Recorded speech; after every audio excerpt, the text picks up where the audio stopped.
सांगलीमध्ये रस्त्यांवर हे काय सुरू आहे? तलवार घेऊन हे लोक काय करत आहेत? थांबा, सुरुवातीपासून सांगते. तर उद्या आहे शिवजयंती आणि त्या निमित्ताने स्फूर्ती चौक येथे आज शिवकालीन मर्दानी खेळ सुरू होते. या छोट्या मावळ्याने तर मन अगदी जिंकून घेतलं.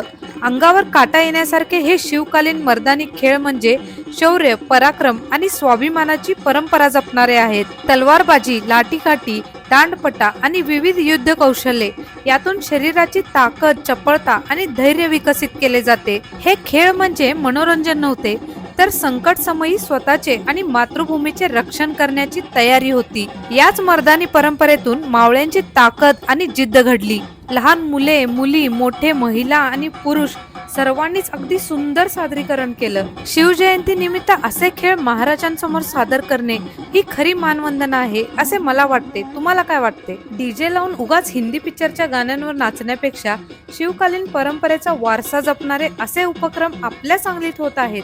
हे बघून खरंच मनाला आनंद झाला. सर्वांना शिवजयंतीच्या खूप शुभेच्छा. जय शिवाजी, जय भवानी, छत्रपती शिवाजी महाराज की जय.